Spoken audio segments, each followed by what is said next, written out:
Capítulo 5. Del pasado al presente. En este capítulo te voy a enseñar cómo solemos afrontar las cosas que nos pasan hoy según lo que aprendimos en el pasado, qué herramientas nos funcionaron en su momento, pero ya no nos sirven en la actualidad, y qué herramientas nuevas podemos aprender a usar para sanar el presente. Cuando la herida del pasado se activa en el presente. Luis era el mayor de tres hermanos y había tenido una vida relativamente tranquila. Creció rodeado de mucho amor. Sus padres siempre le habían dado libertad y le habían demostrado que confiaban en él. Durante su adolescencia tardía experimentó algunas decepciones con varias amistades, pero según él, nada trascendental en realidad. Un día, sus padres descubrieron que la hermana menor, Paula, andaba coqueteando con la marihuana desde hacía un tiempo. Había empezado a fumar con 17 años y poco a poco terminó desarrollando dependencia, con todos los problemas que eso conlleva. Fracaso escolar, malas compañías, días sin aparecer por la casa, problemas de salud física y una relación tóxica con su pareja. Según me comentó Luis, Paula dejó de ser ella misma. Parecía otra persona. No hablaba, no se reía, solo quería fumar y pasar de la vida. Los padres decidieron que lo mejor para ella era empezar a tratar su adicción con un equipo de profesionales. Desde que Paula inició el tratamiento hasta que lo terminó, pasaron 3 años, 3 largos y duros años para toda la familia, pero especialmente para Luis, quien vivió aquella época con una sensación de responsabilidad, impotencia y frustración enormes. Eso lo mantuvo en un constante y elevado estado de alerta física y mental durante aquellos 3 años. Se sentía responsable por ser el hermano mayor y aunque él quería salvarla, le era imposible, pues Paula no atendía a razones. Finalmente, su hermana estuvo internada un largo tiempo y terminó recuperándose.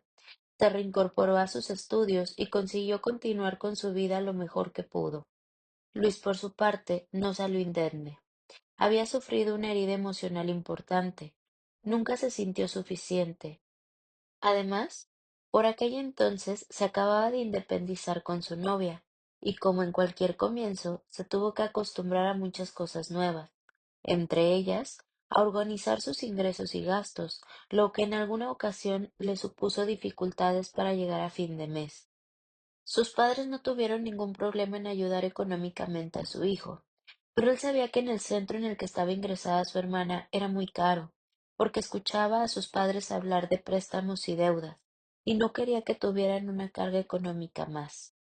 Por eso, Luis no solía aceptar el dinero que le ofrecían, y si lo hacía, se sentía angustiado y mal consigo mismo por no poder salir adelante por sí solo en una situación como aquella.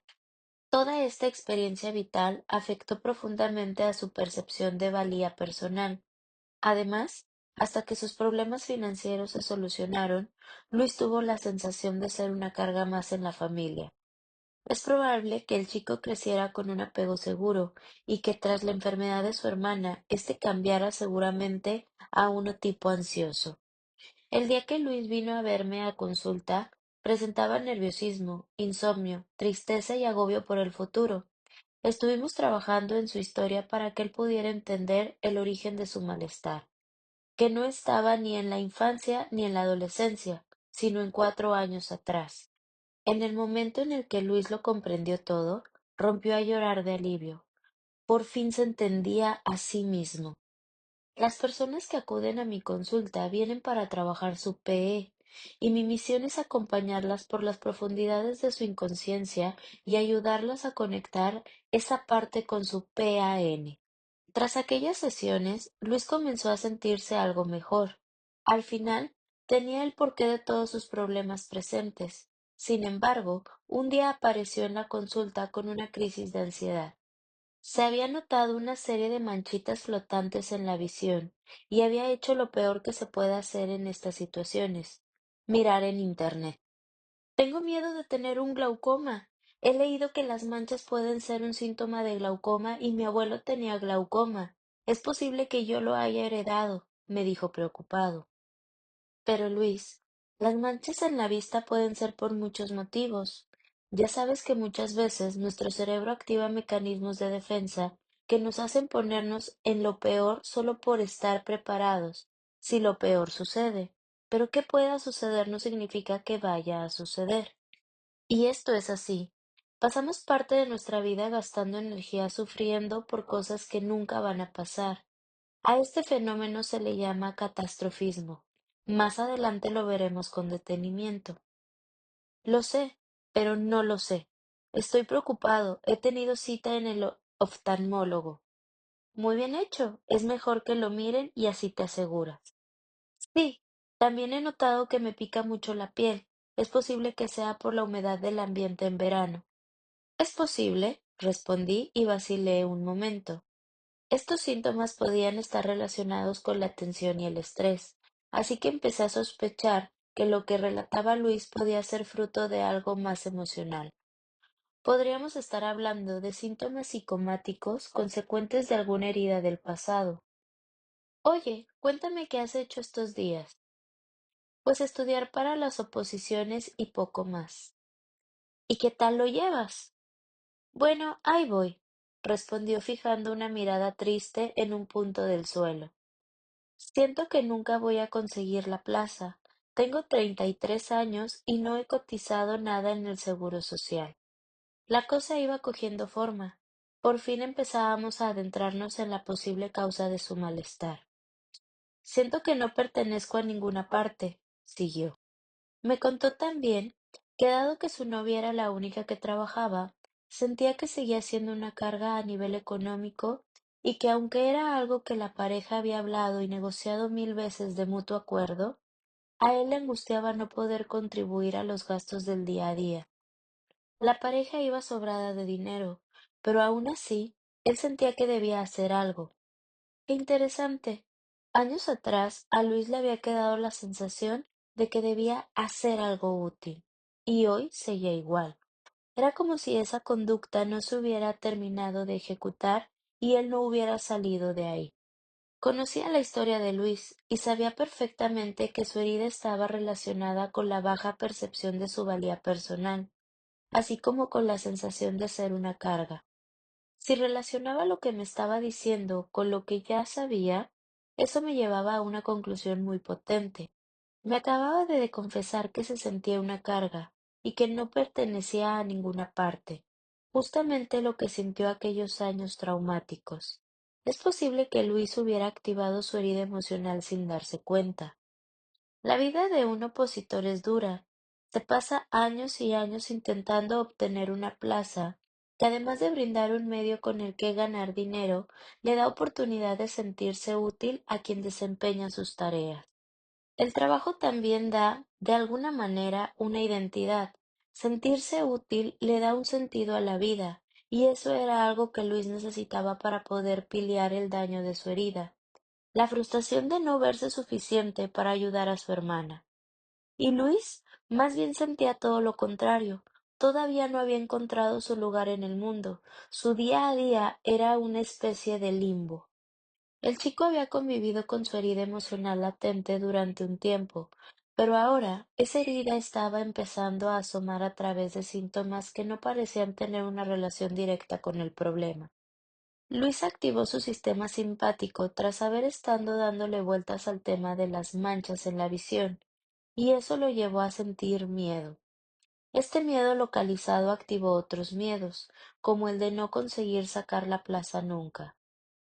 Esto suele pasar, lo típico, que empiezas a rayarte por una cosa y terminas rayándote por todo, y a su vez pensó que si no conseguía sacar la plaza, siempre sería un inútil. La amígdala despertó, avisó al hipocampo que dijo, esto de no sentirse útil me suena.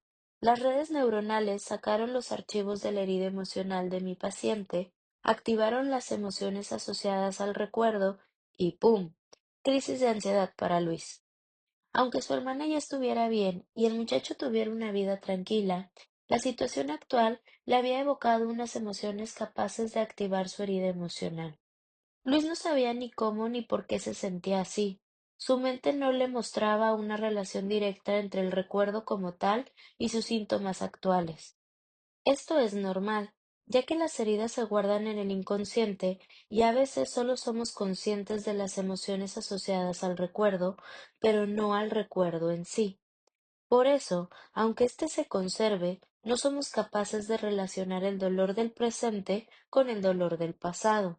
Es como si la mente, dentro de su caos, enviara cierta información a la PAN desde la PE de una manera discreta. Le expliqué a Luis mi conclusión y sus ojos comenzaron a humedecerse. Esto es brujería, me dijo entre risas y lágrimas. Ya sabes lo que me gusta generar un ambiente de confianza entre risas y bromas en terapia.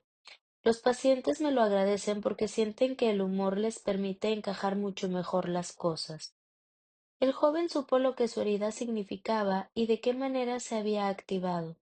Fue justamente eso lo que le motivó a preguntarme cómo podía sanar su herida. Y tras varios minutos intercambiando ideas, decidimos que el camino que podía emprender era el de programarse una rutina en la que hacer cosas que le hicieran sentir útil y válido en su día a día. La satisfacción de haber aprovechado una tarde de estudio era algo que, por ejemplo, le hacía sentir bien. Evidentemente, el trabajo no quedó solo en eso, pero al menos era un pequeño comienzo. Herramientas que sirvieron en el pasado, pero han dejado de servir en el presente. Como ya vimos en el segundo capítulo, a lo largo de nuestra vida, las personas vamos adquiriendo herramientas para afrontar distintas situaciones. A veces las aprendemos de manera consciente, por ejemplo, en terapia, como veíamos en el caso de Daniel, para el que la información fue una herramienta importante, y otras veces aparecen de manera natural y sobre la marcha, según lo que nos va pasando en la vida. Esas herramientas establecen los llamados patrones de conducta, formas constantes de pensar, sentir, relacionarse físicamente y actuar en determinadas situaciones. Un patrón de conducta te llevará a actuar siempre de la misma manera. Basta con que una herramienta funcione una sola vez para seguir usándola durante toda la vida en cualquier situación complicada. Aunque en el futuro no nos vaya bien, el cerebro seguirá echando mano de ella, porque la persona no conoce otras herramientas. Las hay que sirven en un momento concreto, pero que con el tiempo dejan de ser útiles. Todos los días veo pacientes que mantienen patrones de conducta que en su día les funcionaron, pero que han dejado de valerles. Te voy a poner un ejemplo. Imagina que un niño ve que sus padres discuten a menudo. Ha aprendido a estar pendiente de las emociones de sus adultos de referencia para intervenir, regularlas y con ello manejar su propio malestar. Este niño adquiere un patrón de conducta de hipervigilancia para toda la vida, hasta llegar a su etapa de adulto, en la que mantendrá esta hipervigilancia hacia su pareja, amigos, etc. La herida de la persona adulta tiene relación con la estrategia de supervivencia que llevó a cabo de niño. Aquí tienes algunas herramientas que he observado en mis pacientes. Alta autoexigencia. Las personas suelen usarla para sentirse válidas, conseguir resultados u obtener el refuerzo y la aprobación de los demás. Es una herramienta que permite ganar autoestima.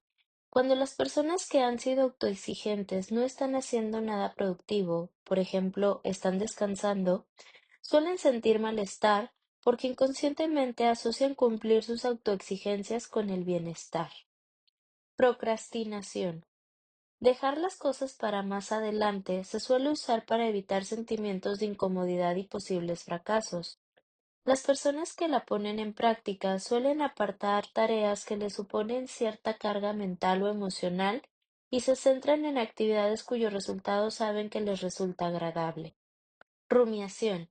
Este mecanismo cognitivo lleva a la persona a pensar de manera obsesiva, dándole vueltas a las mismas cosas una y otra vez, sin llegar a una conclusión clara. Se usa con el objetivo de encontrar una solución a un problema que genera malestar para así poder terminar con él. Alta responsabilidad. Las personas con una alta sensación de responsabilidad basan su patrón de conducta en la creencia subyacente de si consigo hacer las cosas bien, todo el mundo se sentirá orgulloso de mí y por fin me querrán. Una responsabilidad desbocada consume a la persona, que termina haciéndose cargo de mochilas emocionales que no son suyas y que por lo tanto no le corresponden. Hipervigilancia. Mantener un estado de alerta hacia el peligro en situaciones de vida o muerte puede salvarnos la vida, pero mantenerla en situaciones del día a día en relación con el entorno, los gestos o tono de voz de los demás genera una ansiedad innecesaria y desadaptativa. Las personas con apego ansioso, por ejemplo, son expertas en interpretar expresiones imperceptibles en la cara de los demás. Lo hacen con el fin de diagnosticar un peligro, por ejemplo, que su pareja les esté mintiendo. Lo que pasa es que su hiperactividad mental, impulsividad e inseguridad les impide llegar a conclusiones certeras.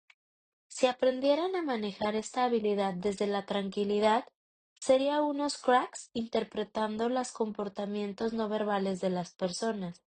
Por su parte, las personas con apego evasivo también ponen en marcha esta herramienta, de tal manera que observan a los demás para poder evaluar cómo deben sentirse ellos y evitar así un conflicto. Conductas de chequeo. Comprobar una y otra vez que todo está bien se usa para mitigar el malestar. Una conducta de chequeo puede ser, por ejemplo, buscar en Internet síntomas de posibles enfermedades o el stalkeo de las redes sociales de amigos, familiares y pareja o expareja. Exposición de ira. La ira, enfado o enojo es una emoción que bien gestionada puede ser una herramienta muy útil. Nos permite expresar qué nos molesta y poner límites. Las personas que aprendieron a usar la ira como herramienta para evadir el dolor emocional tienden a ser adultos con mucho carácter, impulsividad y un mal manejo del enfado, lo que les lleva a tener problemas a la hora de establecer vínculos con los demás. Todas estas herramientas son una arma de doble filo. A veces sirven y otras veces son el origen del problema. Es paradójico, pero es así. En ocasiones, el malestar viene de las propias herramientas que el cerebro empleó en el pasado para solucionar un problema y acabar con el malestar que éste le suponía. Por ejemplo, las personas con ansiedad, depresión, TOC, etcétera, sufren mucho por su alta autoexigencia, procrastinación, hipervigilancia, conductas de chequeo y demás. Pero estas son herramientas que el cerebro sigue usando porque en su día le sirvieron. El objetivo de todas las herramientas mencionadas es el mismo: el control. Este nos permite tener todo supervisado y organizado, lo cual nos aporta tranquilidad. Tener sensación de control es importante para todos, pero intentar tener el control absoluto de nuestro entorno, que es lo que se pretende la mayoría de las veces que se usan estas herramientas con el fin de obtener la tranquilidad emocional, es casi imposible, lo que hace que paradójicamente generemos más malestar. Los tres tipos de apego inseguro, ansioso, evasivo y desorganizado, pueden mostrar cualquiera de estas características. Veamos ahora un ejercicio sobre las herramientas de que venimos hablando. Ejercicio. Piensa en tu historia y reflexiona acerca de lo que hiciste en las situaciones altamente estresantes que vives para poder resolverlas. Si te cuesta identificar las herramientas que usaste, puedes empezar por el presente. Piensa qué haces hoy para solucionar un problema, aunque no te den los resultados que esperas, o si tu malestar se debe a alguna herramienta que utilizas, y reflexiona si este comportamiento o pensamiento se dio en alguna ocasión pasada con éxito. La fórmula para trabajar las heridas emocionales. En terapia, mis pacientes me preguntan mucho cómo gestionar las heridas emocionales. También preguntan acerca de cómo cambiar el tipo de apego, y aunque la respuesta es fácil, trabajarlo no lo es tanto. Como ya sabes, las heridas emocionales están muy relacionadas con la activación del sistema de apego y el cambio de un apego seguro a un apego inseguro. Por ello, quien normalmente viene a terapia a trabajar sus heridas emocionales, siente interés en mantener vínculos sanos consigo mismo y las personas que le rodean. A esta pregunta, pues yo siempre contesto lo mismo. Se necesita hacer dos cosas: terapia personal y vivir una experiencia positiva relacionada con ese miedo o ese dolor y que te demuestre que estás en un lugar seguro. Curar una herida emocional no es cualquier cosa. El objetivo que perseguimos los terapeutas que nos dedicamos a esto es generar sintonía entre los tres cerebros para que en lugar de procesar cada uno por su cuenta, trabajen todos con la misma información. Imagina que estás haciendo un trabajo en grupo con otros compañeros y deciden que cada uno haga su parte por separado y la juntan luego. ¿Qué es lo que suele pasar en estos casos? Que el resultado es un desastre. Redacciones diferentes, tipos de letras distintas, contenido repetido, una parte con imágenes y otra sin imágenes, una parte tiene un total de 3 hojas y la otra de 56 páginas, etcétera. Bien, pues esto es lo que suele hacer el cerebro cuando cada una de sus partes tiene una comprensión diferente de las cosas. En una persona cuyas heridas emocionales siguen abiertas ocurre esto. El cerebro racional dice, tu pareja no te va a poner los cuernos porque todos los días te demuestra que te quiere. El cerebro emocional dice, tu pareja te va a ser infiel porque ha levantado la ceja cuando le has preguntado si quiere cenar ensalada, igual que hizo tu ex en aquella época en la que descubriste que estaba con otra persona. Se estaba empezando a cansar de ti, la historia se repite. Creo que lo mejor que podrías hacer es fijarle todas las redes sociales para quedarte tranquilo. El cerebro reptiliano dice, vamos a morir.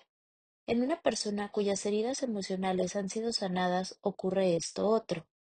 El cerebro racional dice, tu pareja no te va a poner los cuernos porque todos los días te demuestra que te quiere. El cerebro emocional dice, qué a gusto estoy aquí. El cerebro reptiliano dice, está todo ok. Pero ¿cómo llegamos a esto?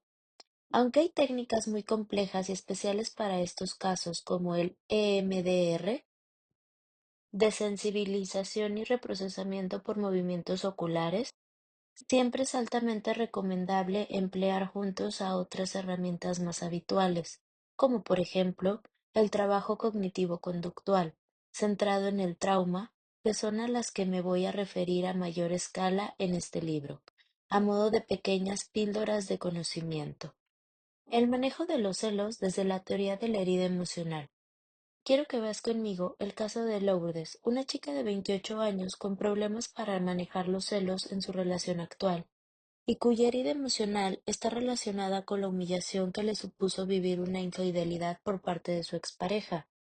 Su historia me va a servir para desarrollar todos los pasos que considero imprescindibles a la hora de trabajar una herida emocional que presenta síntomas en la actualidad. Lourdes acudió a mí hará cosa de 2 años. Llevaba 4 años con su pareja, Manuel, y los celos habían empezado a causar estragos tanto en la relación como en ella misma. Se había obsesionado con él, hasta el punto de hacerle interrogatorios acusadores, contar los condones, controlar la hora de conexión al WhatsApp, observar las veces que aparecía en línea, checarle el email y las redes sociales o rumiar una y otra vez conversaciones que habían mantenido en el pasado. Mi paciente sentía que se estaba volviendo loca. Se había dado cuenta de que dedicaba todo su tiempo a pensar y controlar a su pareja, quien ya le había dicho y demostrado en muchas ocasiones que la quería y que no tenía nada con nadie más. Ella había estado viviendo un vínculo de pareja sano, lo cual quiere decir que contaba con un factor importante para poder cerrar esa herida emocional, la experiencia positiva. El problema era que le faltaba la otra parte, el trabajo personal.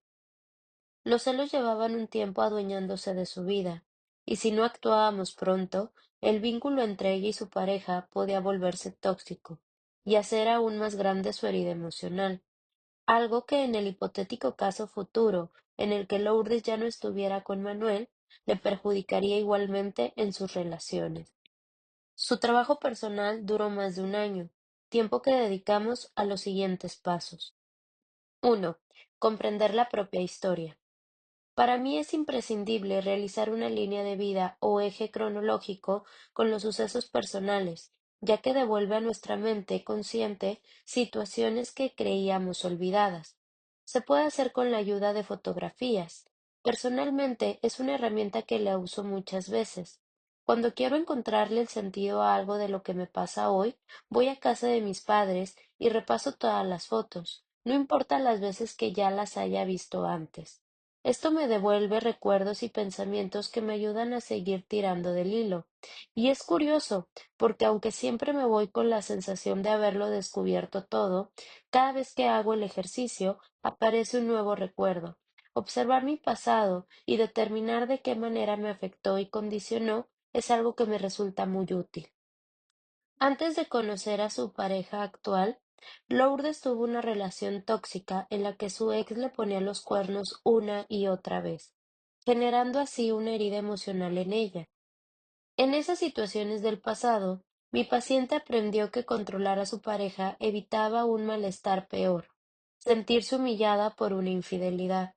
Lourdes hizo lo mismo que estaba haciendo en ese momento de su vida: controlar, chequear y stalkear. Había aprendido a ser una persona rumiante, daba vueltas a las cosas una y otra vez, todo el tiempo. Eso lo preparó para atar cabos y encontrar cualquier hueco en la historia, lo que a su vez le ayudó a descubrir una infidelidad tras otra. Esas herramientas le fueron útiles en esa etapa concreta de su vida, y ahora Lourdes las estaba volviendo a utilizar sin más motivo que la propia sospecha, suficiente para activar su herida emocional. 2. Comprender la historia de quienes nos rodean. Al igual que nuestro pasado, es especialmente importante conocer el de aquellos con quienes mantenemos vínculos estrechos. Puede servir que la persona te cuente su historia. En mi caso, ver fotos de mis padres o de mi pareja estando con ellos ha dado lugar a momentos mágicos en los que cuentan sus historias mientras yo les escucho atentamente y nos tomamos un té, un café o un chocolate caliente. Eso me ha permitido ver con ojos compasivos las cosas que hacen hoy, incluso aunque esas cosas me influyan a mí también. Comprender la historia de Lourdes fue clave para Manuel a la hora de acompañarla en la gestión de su celo. Había ocasiones en las que ella se enfadaba a partir de sus propios pensamientos y luego lo pagaba con él, que claro, respondía a la defensiva. A ella le ayudó muchísimo entender cómo se podía sentir su pareja cada vez que se dirigía a él de manera agresiva. 3. Comprender cómo funciona nuestra mente. Si ante una herida emocional conocemos los mecanismos que se activan, de qué manera, cuándo y por qué, entenderemos mucho más de los síntomas con los que convivimos. Pasar de un no sé qué me pasa a un ahora entiendo, quizá no solucione todo el problema, pero alivia mucho y hace que te sientas menos bicho raro. Es un comienzo y mi esperanza es que este libro te esté ayudando a analizar así las situaciones del día a día. A Lourdes le sirvió mucho entender que los celos son simplemente una emoción, que no son ni buenos ni malos, que nacen de una mezcla de miedos e ira. Emociones que tienen que ver con la activación del sistema de apego y que juegan con nuestra mente. Y esto le permitió hacer un poco las paces con su dolor. No se sintió loca, sino que entendió que permanecía tremendamente en alerta. Cuando se encendía la sospecha, observaba qué estímulo le había activado. Normalmente era cualquier cosa relacionada con las salidas nocturnas de Manuel con sus amigos, mensajes entrantes, personas a las que seguía o dejaba de seguir en las redes sociales, horas de llegada a casa y discusiones pasadas entre ellos, y sin resolver que poca cosa tenían que ver con terceras personas, sino más bien con problemas de convivencia. Si bien Manuel no es un santo y no lo hacía todo perfectamente, tampoco hacía nada fuera de lo normal. Pero claro, aquellas cosas que Lourdes le molestaban, en lugar de contarlas con su pareja, ella la llevaba al extremo debido al dolor que le generaba su herida emocional. Por eso, cada discusión terminaba siendo una odisea en la que Manuel se sentía atacado y Lourdes ofendida e incomprendida.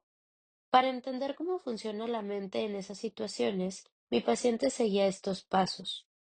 Analizaba de qué manera respondía su cuerpo, pensamiento, conducta, emoción y síntomas físicos.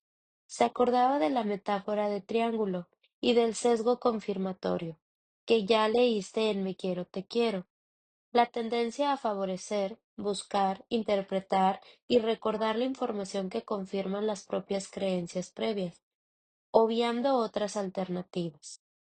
Entonces recordaba lo mucho que al cerebro le gusta revivir el pasado y reaccionar a él como si estuviera pasando en este mismo instante.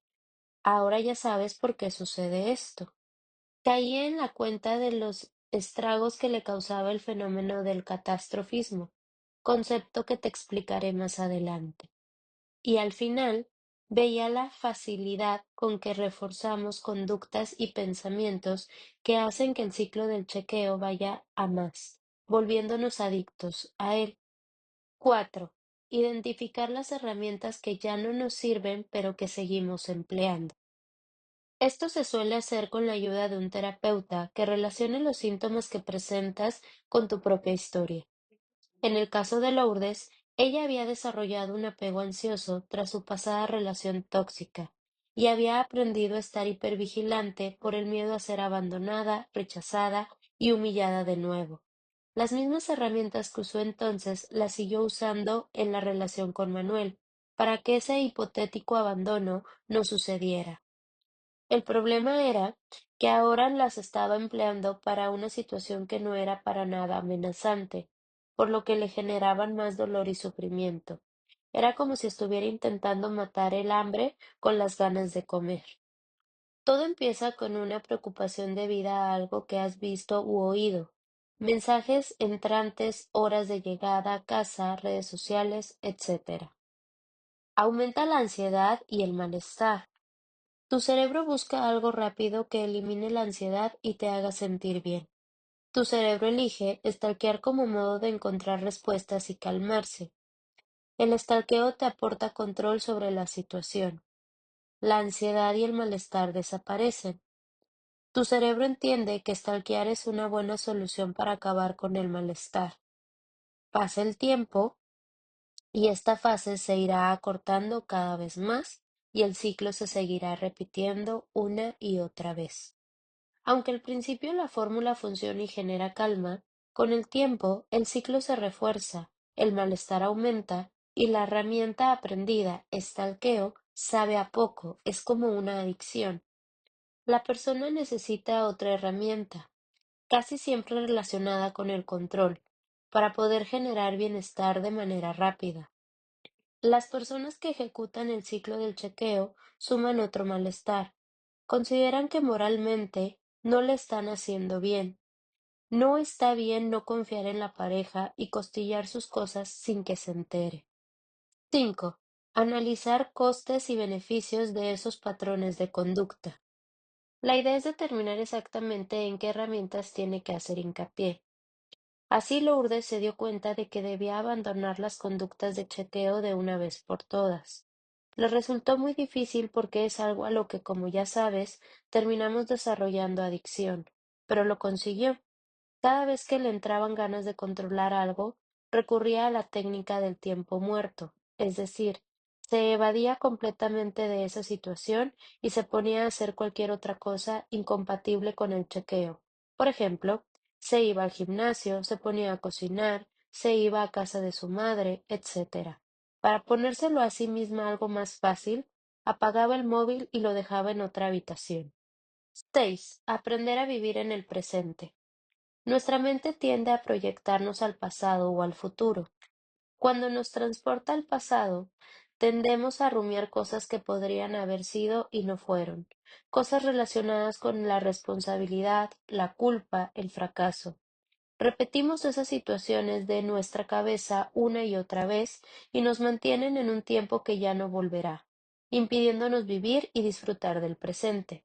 Cuando la mente nos transporta al futuro, en cambio imaginamos situaciones posibles que nos generan miedo, pero que probablemente nunca sucedan. El momento presente es el único que podemos controlar de verdad. Para volver a él cuando su cabeza decida viajar, Lourdes puso en marcha el siguiente punto. 7. Practicar la relajación física. Parece una tontería, pero ojo, porque puede marcar la diferencia. La respiración consciente ayudó muchísimo a Lourdes en su trabajo personal. Le permitía conectar con el presente y regular su estado de hipervigilancia. Al respirar rítmicamente, su sistema nervioso se relajaba y sus emociones y sus pensamientos perdían intensidad. Lourdes siguió las instrucciones de varias técnicas de respiración, que te detallo en el recuadro Respiración Consciente en el capítulo 5 para que tú también puedas ponerlas en práctica cuando lo necesites. 8. Sustituir los pensamientos distorsionados y las creencias irracionales por pensamientos racionales. Lourdes tuvo que reestructurar muchas de sus creencias sobre el amor y las relaciones de pareja. Recuerda que esta información la tienes en Me quiero, te quiero. Pero más allá de eso, tuvo que aprender a reconocer qué pensamientos tenían una base irracional y no se podían argumentar de una manera lógica, para poder cambiarlos por pensamientos racionales. Tendía mucho a compararse con otras chicas. Su compañera de trabajo tiene muchos más pechos que yo. Seguro le gusta más. Pensamiento racional. Tu pareja está contigo porque te quiere y valora por algo más que tu físico. Recuerda todas las cosas que siempre te dice que le gustan de ti, y si nunca te las ha dicho, pregúntaselas. Tener los pechos grandes puede ser atractivo, pero no define a una persona, ni mucho menos determina los sentimientos de alguien hacia ella. Hacía muchas inferencias arbitrarias, es decir, saltaba a conclusiones negativas sin tener ninguna evidencia empírica que pudiera avalar sus pensamientos. Vamos, que se montaba la peli de su vida. Está hablando mucho con esa amiga, seguro que tiene algo más con ella.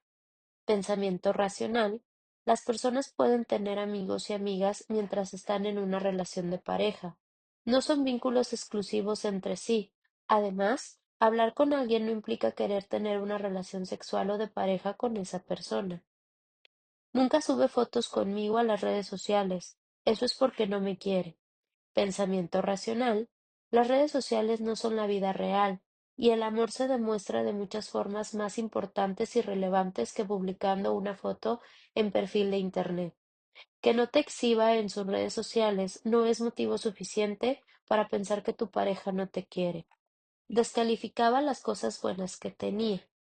Me considero una persona inteligente, pero eso no vale para nada, porque luego mi novio habla con otras chicas y seguro que es porque son más interesantes que yo. Pensamiento racional. Eres inteligente y tienes que valorar todas las veces que has demostrado serlo, porque eso es algo bueno que vas a tener siempre. Que tu pareja hable con otras mujeres no significa que quiera tenerlas a ellas de pareja. Si está contigo, es porque quiere estarlo. Si no quisiera tenerte como pareja, no estaría contigo. Adivinaba las intenciones de su chico. Me dice que salgamos al cine y a cenar, pero seguro es porque me enfadé con él esta mañana y lo hace para agradarme, no porque realmente le apetezca. Pensamiento racional. Aunque lo haga para agradarte, debería ser algo que valoraras de manera positiva, dado que es una forma de mostrar interés en ti y en la relación.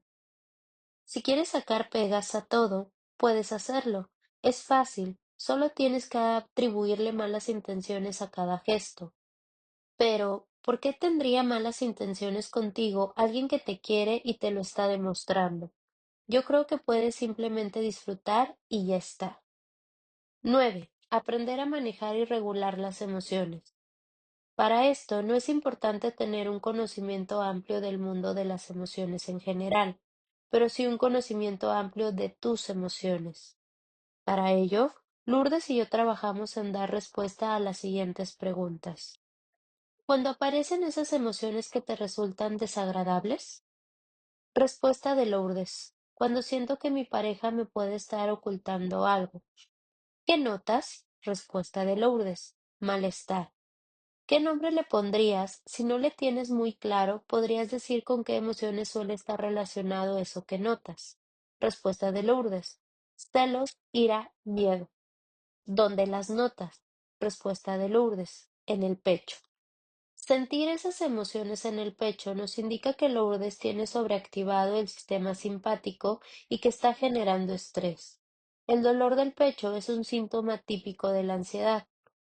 Recuerda que el cuerpo genera estrés porque la cabeza interpreta que hay un peligro del que tenemos que escapar. o controla el que tenemos que luchar.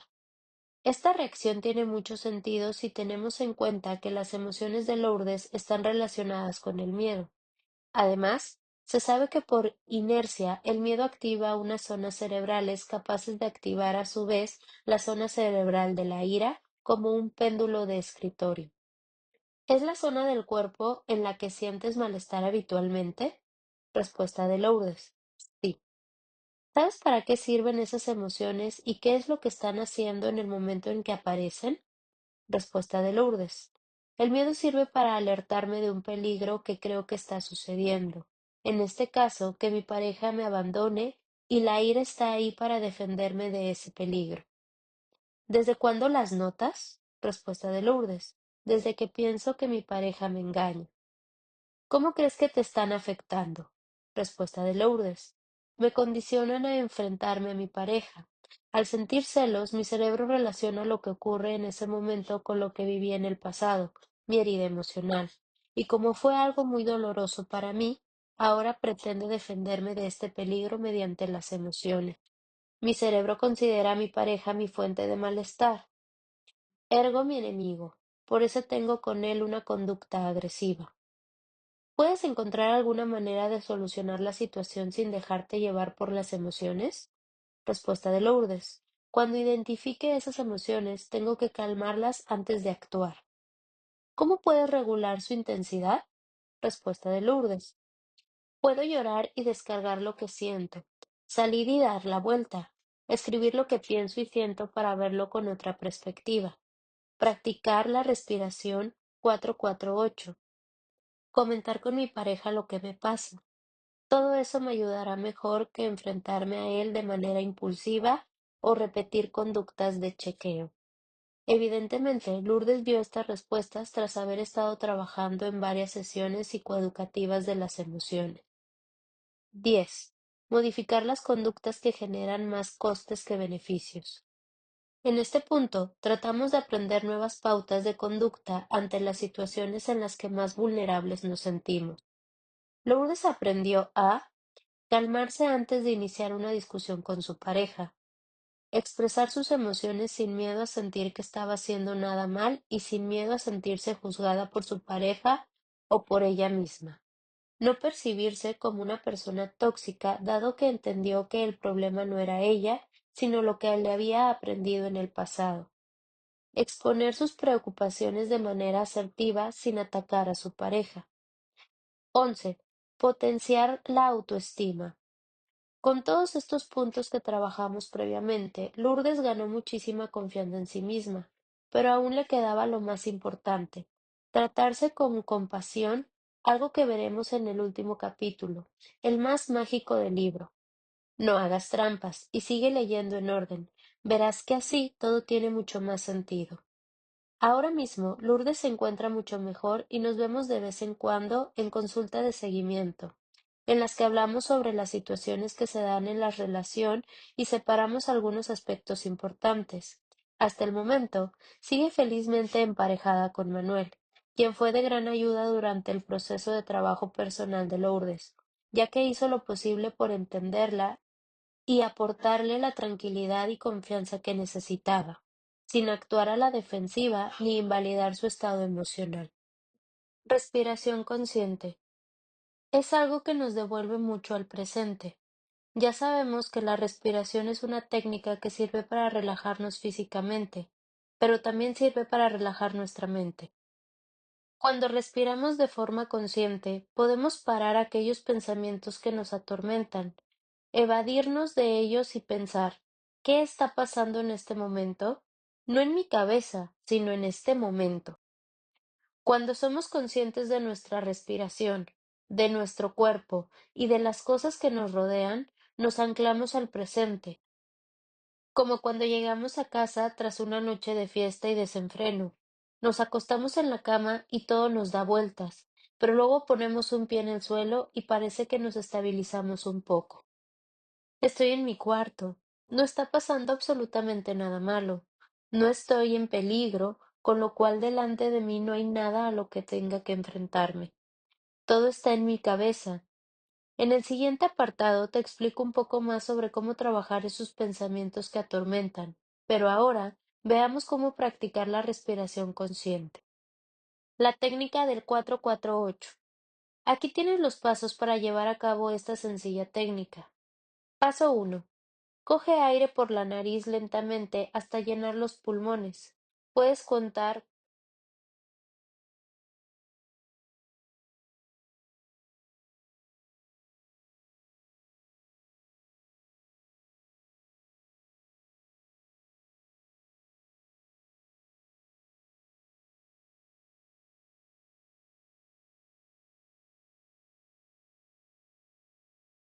durante el proceso, deshincha el abdomen. Truco para perfeccionar la técnica. Realízala tumbado. Coloca las manos encima del abdomen para notar cómo sube y baja. Una variante interesante de esta técnica es la de colocar una vela encendida delante de ti, a una distancia equivalente al largo de tu brazo. El ejercicio consiste en evitar que la llama se apague. Esto te permite controlar mejor la entrada y salida del aire. La palabra mágica. También puedes asociar el estado de relajación a una palabra. Elige una palabra mágica que te ayude a disminuir la ansiedad. Yo suelo usar la palabra inglesa relax. A continuación, sigue los siguientes pasos. 1. Siéntate y trata de relajarte. 2. Inspira profundamente, mantén el aire con los pulmones y expúlsalo poco a poco. 3. Mientras expiras, imagina con detalle cómo tu cuerpo y tus músculos van relajándose por completo. 4.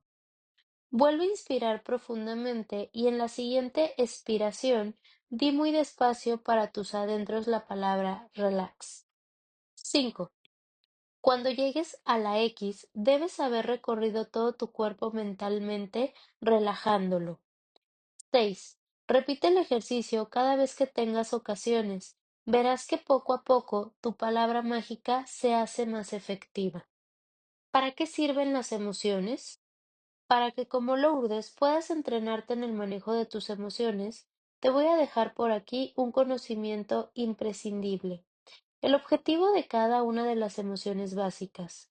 En mi libro, Ama tu sexo, tienes una rueda donde todas y cada una de las emociones secundarias, como los celos, la frustración, la humillación, la culpa, etc., aparecen relacionadas con sus emociones primarias o básicas. Si determinas sentir, por ejemplo, culpa, con la rueda te darás cuenta de que la culpa está relacionada con la vergüenza y a la vez con la emoción primaria del miedo. Si conoces para qué sirve la relación entre ambas, siempre podrás determinar con bastante más exactitud qué hace esa culpa en tu cuerpo en ese momento. Miedo te avisa de un peligro, te permite huir. Ira te activa ante un peligro, te ayuda a luchar contra él, te ayuda a poner límites. Tristeza te permite realizar introspección, te ayuda en un momento de duelo o volver a ubicarte y buscar tu lugar en el mundo. Asco te permite apartarte de aquellas cosas que te generan rechazo físico o emocional. Sorpresa puede ser positiva o negativa, según los sucesos. Te permite prepararte para acontecimientos inesperados. Felicidad refuerza aquellas cosas que te hacen sentir bien para que las vuelvas a repetir. El catastrofismo. Una de las cosas que me decía Lourdes era, no quiero llegar a casa antes de tiempo por si está con otra. Ella daba por hecho que su pareja estaba con otra persona y que en cualquier día los iba a pillar. Era como si supiera que Manuel la engañaba y su misión fuera descubrirlo, pero al mismo tiempo no quisiera, por el sufrimiento que eso podría ocasionarle. Con esa frase, mi paciente dejó claro que su mente tenía activada una herramienta más común de lo que crees, el catastrofismo. Los pensamientos catastróficos aparecen como mecanismo de defensa. Anticipan lo que está por venir de manera magnificada y apocalíptica, o sea, que el cerebro tiende a imaginarse la peor situación posible. Así, intentamos buscar explicaciones a algo que nos sucede, prevenir situaciones y visualizar posibles y catastróficos futuros. Muy seguramente no pasará ni la mitad de lo que imaginas, pero como está en tu mente, lo vives y sientes como si fuera algo real. Con esto, el cuerpo tiende a responder con los típicos síntomas de la ansiedad. Ansiedad, hipervigilancia alerta, hiperventilación, dolor en el pecho, sensación de ahogo, sudoración, escalofríos, temblores, inquietud, dolor de cabeza, fatiga o cansancio, miedo o pánico, sensación de irrealidad, náuseas, dolor abdominal, mareo, diarrea, hormigueo o entumecimiento, sequedad en la boca, memoria y concentración, dificultad de atención, tensión muscular y taquicardia. Y esto pasa porque el cerebro quiere prepararnos para lo peor y estar listos para cuando todo eso que imaginamos llegue, aunque obviamente puede que no llegue jamás ni de la forma en que pensamos. Por ello, esta estrategia no nos sirve para mucho más que para desarrollar ansiedad por cosas que quizá no lleguen a suceder realmente. A tu cerebro no le gusta que sufras y tengas ansiedad, pero desde que te planteas lo peor hasta que sabes lo que pasa de verdad, prefiere estar preparado y en alerta ante lo que cree que está por venir. Así nuestra mente aprovecha la ansiedad como herramienta de activación para el análisis de las situaciones peligrosas y la búsqueda de soluciones. Mi cerebro hace esto muchas veces. Yo ya le he dado el título de licenciado en Catastrofología y Ciencias de la Desgracia. Matrícula de honor tengo. Este patrón de pensamiento es muy típico en personas que sufren ansiedad y fobias, y no se da necesariamente por miedo a infidelidades, sino también por otros miedos, como el temor a la muerte, a quedarse encerrado en algún sitio, a que pase algo en un lugar público con mucha gente y no se pueda recibir ayuda médica fácilmente, a tener un accidente en coche, a suspender exámenes, a un despido laboral, a tener una enfermedad terminal, etcétera. Nos pasamos la mitad de la vida sufriendo por cosas que probablemente no van a pasar. No quiero llegar a casa antes de tiempo por si está con otra. Es un pensamiento catastrófico porque en su mente Lourdes está viviendo la peor situación posible que pueda imaginar, que su pareja le sea infiel en su propia casa, un territorio que ella considera un refugio. Y fíjate que para más Inri, reacciona retrasando su regreso a casa, por lo que el pensamiento no queda solo en algo etéreo en la mente, sino que además condiciona su comportamiento. Para trabajar estos pensamientos catastróficos, primero los identificábamos y luego intentábamos buscar unos alternativos y menos catastróficos, más racionales, tal y como hicimos en el paso 8 con todos los pensamientos que fuimos analizando. Algunas de las preguntas que le ayudaron a trabajar su catastrofismo fueron las siguientes. ¿Qué evidencia tengo de que vaya a pasar esto que temo? Respuesta de Lourdes. Ninguna. ¿Qué evidencia tengo de que lo que quiero no sea real? Respuesta de Lourdes. Mi pareja me quiere y me lo demuestra todos los días. Si pasara esto que temo, ¿qué haría? Respuesta de Lourdes. Dejaría a mi pareja aunque lo pasara mal, pero intentaría rehacer mi vida y ya está. La paradoja del miedo. Siempre que aparecían estos pensamientos catastróficos, respondía a estas preguntas y se daba cuenta de que no tenía ninguna evidencia sólida y que apoyara su miedo. Otra cosa que le ayudó muchísimo fue una frase que yo siempre digo en tono de humor, bastante negro, la verdad. Si me tengo que morir, pues me muero y ya está. Y nos la tomábamos en sentido figurado, claro está. A ninguna persona le da igual morirse, pero es algo que si tiene que pasar, pasará, y nadie podrá evitarlo. Evidentemente, no vas a ir por ahí jugando con la muerte. Uy, mira, me ato a las vías del tren. Pero lo que quiero decir es que da igual todo el cuidado que tengas. Por mucho que quieras evitar la muerte a toda costa, cuando te llegue el momento te llegará. No puedes estar todo el tiempo evitando peligros solo porque la vida está llena de peligros. Al final, vivir supone asumir riesgos. Hay que vivir, sin hacer locuras, pero hay que vivir. Y hemos de hacerlo sin pensar en todas las cosas malas que nos pueden ocurrir a cada paso que demos. Porque si a nuestra mente la secuestra el miedo, entonces sí que no estaremos viviendo. Incluso quedarse en casa tiene un riesgo. Por eso, si me tengo que morir, pues me muero. Además, fíjate, esto es muy paradójico. Coger el coche pensando, ojalá no tenga un accidente, no quiero morirme, normalmente nos hace estar en una alerta y por ende ser más torpes al volante. El miedo condiciona. Sin embargo, pensar, bueno, si me tengo que morir, pues me muero, te da como más libertad, porque de alguna manera te libera del miedo. Como digo, evidentemente este pensamiento no te va a condicionar en hacer todo lo contrario, que sería ir loquísimo por la carretera, pero sirve para liberar la carga mental del sufrimiento. Tu responsabilidad en este caso es procurar seguir las normas de circulación y ser un buen ciudadano. Mientras hagas eso, no tiene por qué ocurrir nada. A Lourdes le hizo mucha gracia esta frase y la aplicó a su miedo. Así que cada vez que notaba que la ansiedad se apoderaba de ella, decía, si me tengo que morir, pues me muero. O sea, si mi pareja me pone los cuernos, pues que me los ponga. Si tiene que pasar, pasará. Yo no lo puedo evitar. Mi única responsabilidad es cuidar mi relación. Por mucho que yo controle lo que mi pareja hace o deje de hacer, esta conducta no me va a liberar de una infidelidad, y si ocurre, lo dejaré y punto. Y en serio, esto es aplicable a prácticamente cualquier miedo. Pensamientos intrusivos. Los pensamientos intrusivos son ideas o imágenes desagradables, no deseadas e involuntarias que aparecen en la mente de manera espontánea y no tienen relación con otros pensamientos y actividades. Algunas veces incluso son contrarias a los propios principios. Las personas que los sufren, que son muchas, suelen sentir mucho miedo y angustia, y relatan que dichos pensamientos son automatizantes, obsesivos o inquietantes, y que no pueden hacer nada para evitarlos o controlarlos.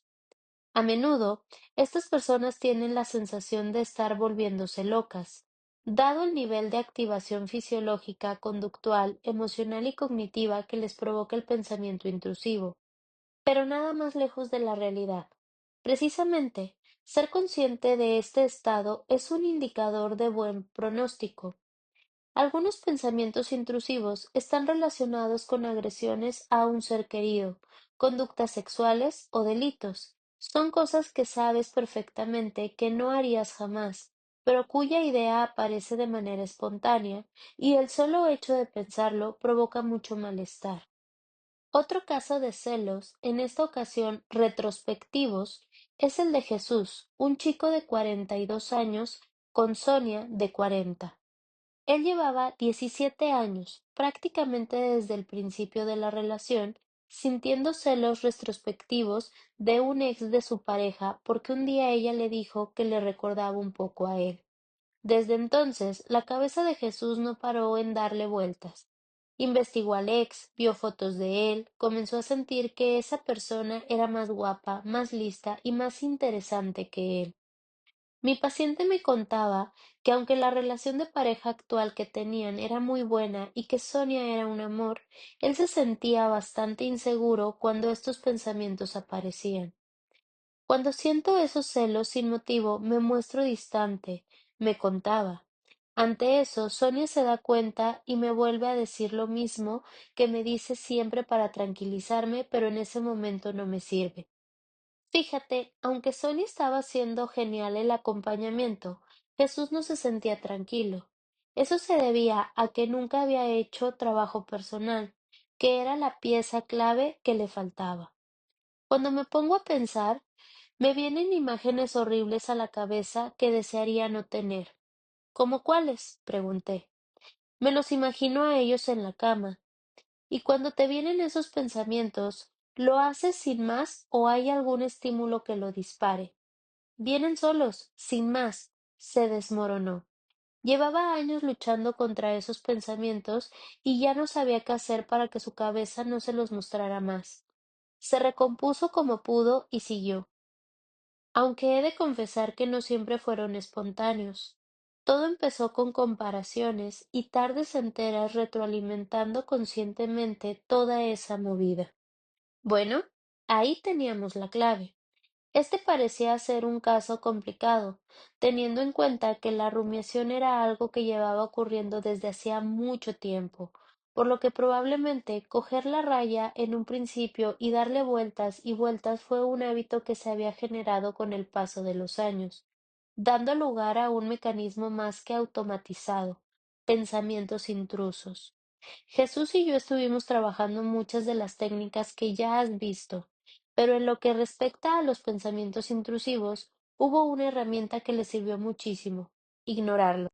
Sin darse cuenta, cada vez que les prestaba atención, los reforzaba. Preocuparse por los pensamientos intrusivos y por ende tratar de controlarlos o prevenirlos era peor, porque le estaba dando al fenómeno más importancia de la que tenía. Esos pensamientos carecían de contenido lógico, no les servían para nada en la vida real y encima, cuando más caso les hacía, peor se sentía y con más fuerza aparecían después. Jesús debía dejar de prestarles atención, no sin antes trabajar la carga emocional con la que había asociado su herida emocional. En su caso, esta tenía que ver con el control que aprendió a ejercer sobre sí mismo durante toda su vida. Siempre se sintió poca cosa, y aunque nunca antes había vivido una ruptura o infidelidad como Lourdes, se crió con unos padres muy exigentes.